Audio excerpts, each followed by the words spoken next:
ইউরোপের দলকে হারানোর জন্য ইউরোপীয় স্টাইলের ফুটবল। সেমিফাইনালের ডাচদের এই ধাঁচের ফুটবল খেলে হারিয়ে দিয়েছিল আর্জেন্টিনা।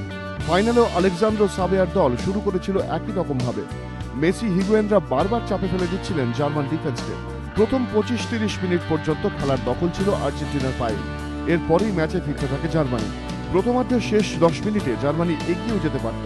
বিরতির ঠিক আগে গোলের সব থেকে কাছে চলে এসেছিল জার্মানরা। দ্বিতীয়ার্ধে সুযোগ পেয়েছিল দুই দলই, গোল হয়নি।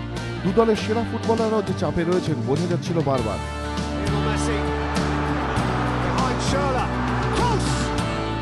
গোলশূন্য 90 মিনিটের পর এক্সট্রা টাইমের খেলা। এক্সট্রা টাইমেও 23 মিনিট পেরিয়ে গেছে। অনেকেই বলতে শুরু করেছেন তাহলে 2006-এর পর ফের টাই ব্রেকারে মীমাংসা হতে চলেছে বিশ্বকাপের ফাইনাল।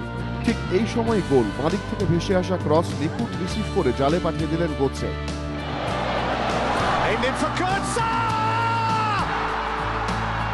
স্টেডিয়াম জুড়ে তখন জার্মান সমর্থকদের উল্লাসের ঢেউ।